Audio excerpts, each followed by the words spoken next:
Welcome, friends. Today, I want to take you back to a story about love, the kind of pure, enduring love that feels like a fading photograph from a simpler time. It's a story about two souls bound together in childhood, torn apart by tragedy, and tested by the darkest corners of human jealousy. Our story begins in the early 1990s in the sun-drenched coastal town of Laguna Beach, California. Picture two kids, Jack Harrison and Grace Montgomery. Jack was the only heir to the prestigious Harrison department store empire, a wealthy, sharp, yet gentle boy. Grace was the daughter of a brilliant, soft-spoken architect who designed custom seaside homes.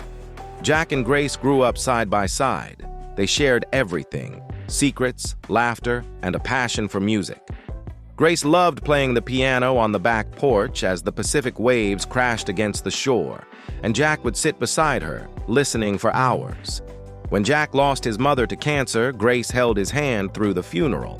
When Grace lost her mother a few years later, Jack was her rock. They weren't just childhood sweethearts. They were soulmates. Beside the ocean, they built a tiny wooden easel and painted a mural on a seaside wall. A picture of a white staircase stretching straight into the blue sky. Jack turned to Grace, pushed a golden pendant with a half-heart charm into her palm, and said, "Grace, no matter where life takes us, this is our staircase. It leads back to us. I'll always love you." She held her matching half-heart charm and whispered, "Always."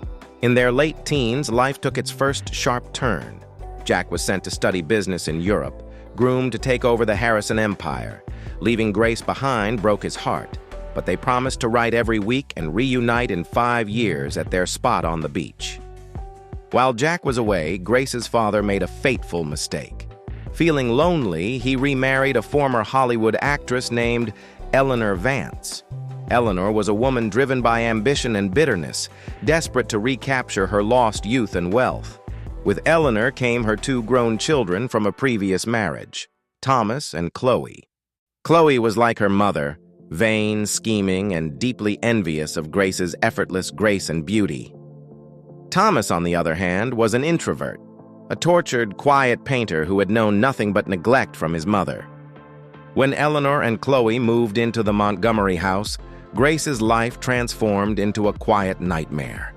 Eleanor favored her own daughter, subtly alienating Grace's father from her, while Chloe took Grace's clothes, her room, and eventually set her sights on Grace's absent sweetheart, Jack.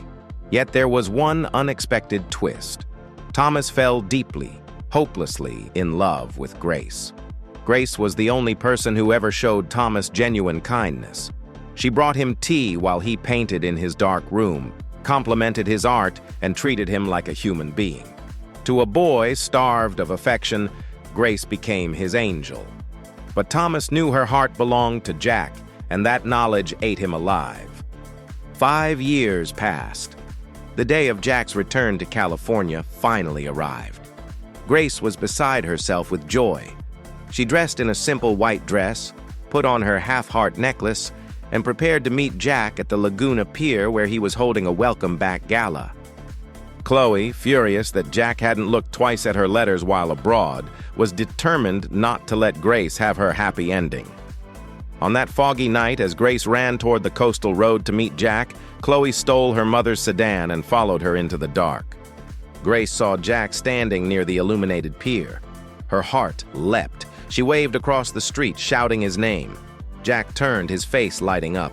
Grace stepped off the curb, engine revving, blinding headlights, tires screeching.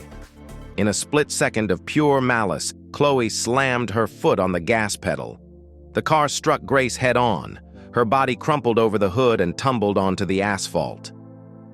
Panicked, Chloe stepped out of the car, trembling as she looked at Grace's bleeding, unconscious body. Instead of calling for help, Chloe's survival instinct took over. She loaded Grace into the trunk and sped away into the night. Chloe drove straight to her brother Thomas's art studio in a rundown industrial district of Los Angeles. Crying, Chloe begged Thomas to help her. "If she wakes up, my life is over. Mom's life is over." Thomas looked at Grace's lifeless face. Then a terrifyingly desperate thought crossed his mind. If Jack believes Grace is dead, Jack will move on, and I can keep Grace with me forever. Together, they concocted a monstrous lie. They swapped Grace's purse and ID with a homeless woman who had tragically died in a fire at a local shelter that very night. When the police found the charred remains at the shelter with Grace's heart necklace beside them, the case was closed. Jack Harrison was devastated. He stood in the pouring rain at an empty grave, holding a single white rose, his spirit completely broken. Grace was gone. Grace didn't die. But when she woke up in a quiet house in Northern California weeks later, her head was wrapped in bandages and her mind was a total blank. She had no memory of her name, her past, or the boy with the necklace. Thomas sat by her bedside, holding her hand. "Who am I?" she whispered, tears rolling down her cheeks. Thomas looked into her confused eyes and offered her a soft, agonizing lie. "Your name is Sarah. You are an artist, and you are my fiancé. We survived a terrible car crash, but we are starting over." For 5 long years, Grace lived as Sarah. Thomas was a devoted, caring partner. He opened a small clothing design shop with her, protecting her from the world, hiding her from the news, and loving her with a tragic, guilty devotion. Grace felt a warm affection for Thomas, but deep in her chest, there was always a hollow aching, a sense that her soul was missing its other half. Meanwhile, back in Los Angeles, Chloe played the long game. She comforted Jack in his grief, worked her way into the Harrison Corporation, and gradually positioned herself as Jack's fiancé. Jack, now a cold, brooding CEO running the family's flagship department store, didn't love Chloe. His heart had died 5 years ago, but out of sheer apathy and family pressure, he finally agreed to marry her. Fate, however, is a relentless weaver. One afternoon, Jack was inspecting the grand oceanfront shopping mall owned by his family, a facility featuring a classic restored glass carousel overlooking the ocean. Walking through the crowds, Jack stopped dead in his tracks. Passing right by him, dressed in simple working clothes, was a woman. The same hair, the same walk, the same face, Grace. Jack's voice choked in his throat. "Grace!" he screamed, chasing her through the crowded plaza. He caught her arm near the carousel. Grace turned, startled, looking at this handsome, tearful billionaire with utter confusion. "Grace! It's you! You're alive!" Jack sobbed, wrapping his arms around her. Grace pulled back, frightened. "Sir, I'm sorry. You have the wrong person. My name is Sarah." Jack was shattered. He followed her, investigated her, and found Thomas living with her. Jack confronted Thomas, but Thomas lied to his face. "She isn't your Grace. Leave us alone." Yet Jack refused to give up. He hired Sarah to design a new fashion line for Harrison department stores, forcing her to work in his corporate headquarters. Chloe was horrified to see the ghost of Grace return, and along with Eleanor, she did everything to sabotage Grace's work and convince Jack he was losing his mind. Despite her lack of memories, being near Jack sparked strange sensations in Grace. She felt an overwhelming warmth when he was close. She recognized the piano melodies he played in the empty auditorium late at night. The dam finally broke during a company gala. Chloe, desperate to destroy Grace, pushed her down a grand flight of stairs, causing Grace to strike her head against the marble floor. As Grace lay there in pain, the darkness in her mind suddenly shattered like glass. The seaside mural, the half-heart necklace, the car headlights, Chloe's face in the dark, Jack's voice on the pier, everything came rushing back. Grace opened her eyes, looking up at Jack, who was kneeling over her. Tears spilled from her eyes as she reached up to touch his cheek. "Jack," she whispered. "It's me. I remember." Jack pulled her into his arms, weeping openly in front of hundreds of guests. The 5-year nightmare was over. Their love had defied death itself. The truth hit like a tidal wave. Eleanor and Chloe's cruel secrets were exposed to the press and the police. Chloe's crime was revealed, destroying her standing and leading to her downfall, while Eleanor's scheming left her utterly abandoned. Thomas, consumed by overwhelming guilt for hiding Grace for 5 years, walked away quietly, leaving Grace to the man she was always meant to be with. Long last, Jack and Grace were married in a breathtaking beachside ceremony in Laguna, surrounded by white roses and the sound of the ocean waves. It felt like the fairy tale ending they had waited a lifetime to achieve.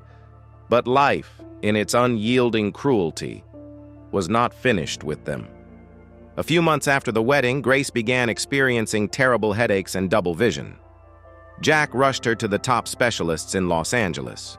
The diagnosis was devastating, an advanced ocular tumor caused by the long-term, untreated trauma from the car hit years ago.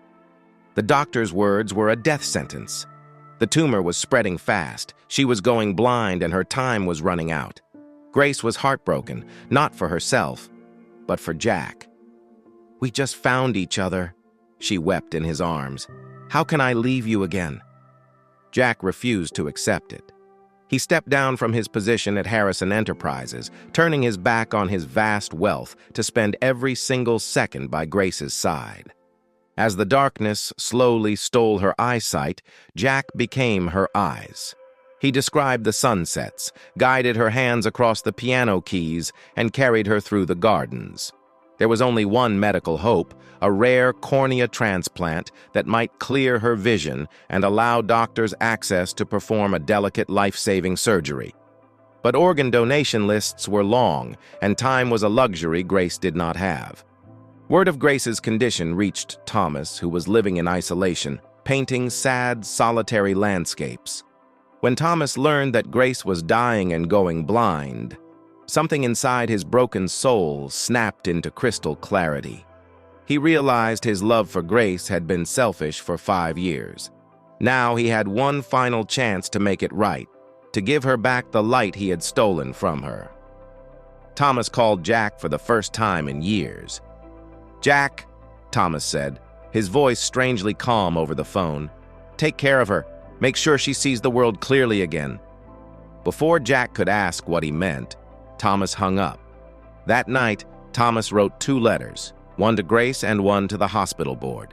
He stepped into his car, drove to an isolated stretch of highway, and pulled a soft cloth over his eyes so he wouldn't flinch. He accelerated into the darkness, crashing his car into a concrete divider. In his final moments, Thomas ensured his body was preserved so his eyes could be donated to the woman he loved. When Jack received the call from the hospital that donor corneas had suddenly become available under strict conditions of anonymity, he wept, intuitively knowing the tragic sacrifice that had been made. The surgery was performed. Weeks later, the bandages were removed from Grace's eyes. She opened her eyes, and the world slowly resolved into light. The first thing she saw was Jack's tired, tear-stained, loving face. The transplant restored her vision, giving the medical team the window they needed to treat her condition and grant her precious, painless final weeks in the sunlight. In her final days, Grace asked Jack to take her home, back to the quiet beach in Laguna where their story had begun. Jack carried her down to the sand, setting up a grand white piano right near the shoreline, just like they used to dream about. The sun was dipping low on the horizon, painting the sky in vibrant hues of gold, pink, and violet. Grace sat at the bench, her weak, slender fingers resting on the ivory keys. Jack sat beside her, wrapping a warm blanket around her shoulders and holding her tight. Grace began to play their favorite melody, a soft, nostalgic song that echoed over the crashing waves. She rested her head on Jack's shoulder, looking out at the endless ocean where the water met the sky. "Jack," she whispered faintly, her breath slowing down. "Do you see it?" Jack held back a sob, kissing her temple. "See what, my love?" "The staircase." Grace smiled softly, her eyes reflecting the glowing sunset. "It's right there on the water. It goes all the way up to heaven." and it's beautiful. I see it, Grace, Jack choked out, holding her closer. I see it.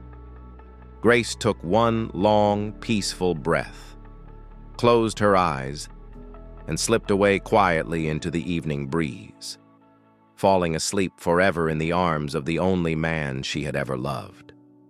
Jack sat on the beach for a long time as the stars began to appear over the Pacific. He gently lifted her hand, kissing the half-heart pendant resting against her palm. He looked out at the ocean, tears streaming down his face, but a faint, serene smile touched his lips. "Wait for me, Grace," Jack whispered to the night wind. "Perhaps our love was too pure for this world, but one day, when my time comes, I will walk up that staircase, and I will find you again." And there, beneath the canopy of stars, the waves continued to roll in, playing a timeless lullaby for two souls that no tragedy, no lie, and not even death itself could ever truly separate. If this story touched your heart, please leave a like, share your thoughts in the comments below, and subscribe for more unforgettable tales. Until next time, keep the memories close and take care.